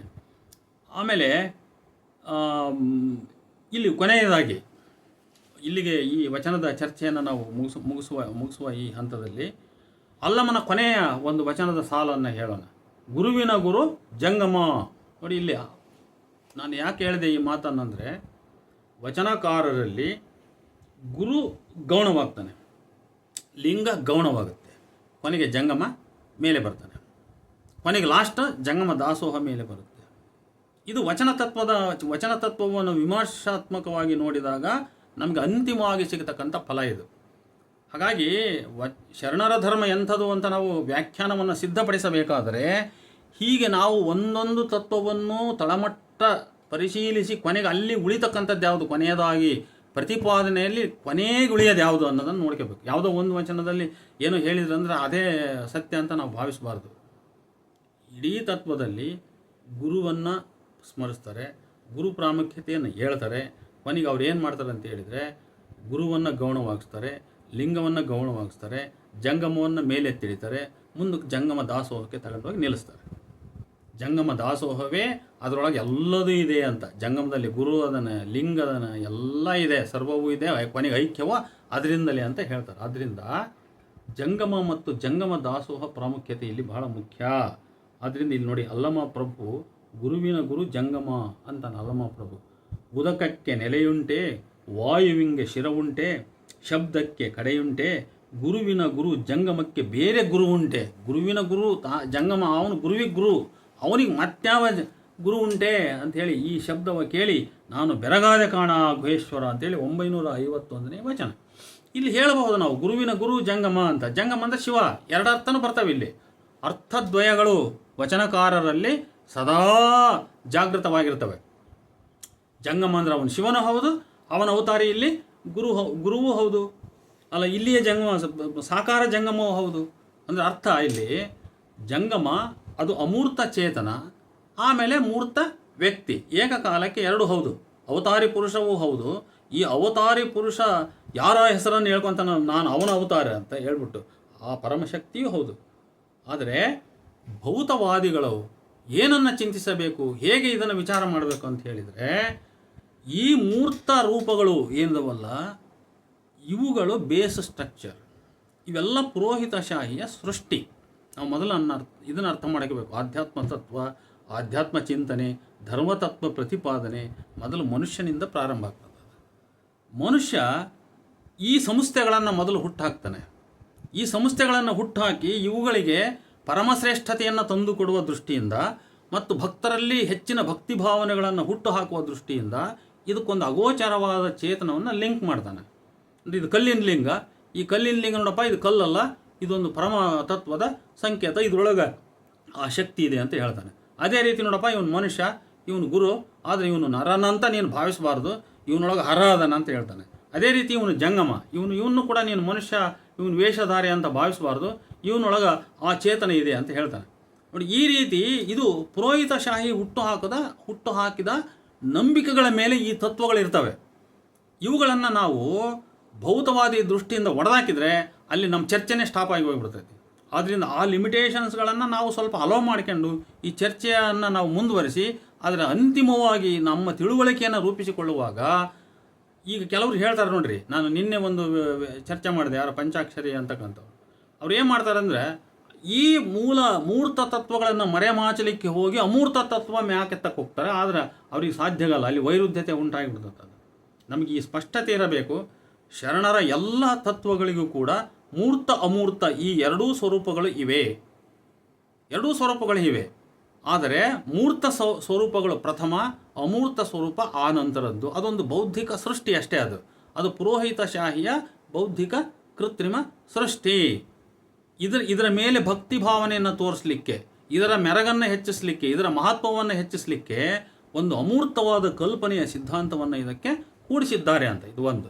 ಎರಡನೇದಾಗಿ, ಹಿಂದೂ ಧರ್ಮಕ್ಕೂ ವೇದೋಪನಿಷತ್ತುಗಳಿಗೂ ತಂತ್ರಗಳಿಗೂ ಸಾಂಖ್ಯಗಳಿಗೂ ವಚನಗಳಿಗೂ ಯಾವ ಸಂಬಂಧ ಇಲ್ಲ ಅಂತ ಹೇಳ್ತಕ್ಕಂಥವ್ರು ಹಿಂಗೆ ತಳಮಟ್ಟ ಓದ್ಕೊಂತ ಬಂದಾಗ ಸಂಬಂಧ ಐತೆ ಇಲ್ಲ ಅಂತ ಅವ್ರಿಗೆ ಅರ್ಥ ಆಗುತ್ತೆ. ಅವರು ಅರ್ಥ ಮಾಡ್ಕೋಬೇಕದು. ಅದರಿಂದ ನಾನು ಮತ್ತೆ ಹೇಳ್ತಾ ಇದ್ದೀನಿ, ಹಿಂದೂ ಧರ್ಮದ ತತ್ವಗಳು ಹೇಗಿವೆಯೋ ಶರಣರ ತತ್ವಗಳು ಹಾಗೇ ಇವೆ. ಅಲ್ಲಿ ಗುರುಸ್ಥಾನಕ್ಕೆ ಯಾವ ಪ್ರಾಮುಖ್ಯತೆ ಇದೆಯೋ ಶರಣರ ತತ್ವಗಳಲ್ಲಿಯೂ ಕೂಡ ಗುರು ಸ್ಥಾನಕ್ಕೆ ಅದೇ ಪ್ರಾಮುಖ್ಯತೆ ಇದೆ. ತಾಂತ್ರಿಕರಲ್ಲಿ ಗುರುಸ್ಥಾನ ಹೇಗಿದೆಯೋ ಶರಣರಲ್ಲಿಯೂ ಕೂಡ ಗುರುಸ್ಥಾನ ಹಾಗೇ ಇದೆ. ಆದರೆ ಶರಣರು ಇನ್ನೂ ಒಂದು ಹೆಜ್ಜೆ ಮುಂದೆ ಹೋಗಿ ಗುರುವನ್ನು ಗೌಣ ಮಾಡಿ ಜಂಗಮವನ್ನು ಮೇಲೆತ್ತಿದ್ದಾರೆ. ಇದನ್ನು ಆಲಿಸ್ತಕ್ಕಂಥವರು ಸಹೃದಯರು ಅರ್ಥ ಮಾಡ್ಕೋಬೇಕಂತ ಹೇಳ್ತಾ ನಾನು ಈ ವಿಡಿಯೋ ಚರ್ಚೆಯನ್ನು ಇಲ್ಲಿಗೆ ಮುಕ್ತಾಯಗೊಳಿಸ್ತಾ ಇದ್ದೇನೆ. ನಮಸ್ಕಾರ. ಮತ್ತೆ 12ನೇ ವಿಡಿಯೋದಲ್ಲಿ ನೀವು ಮುಖಾಮುಖಿಯಾಗೋಣ. ನಮಸ್ಕಾರ.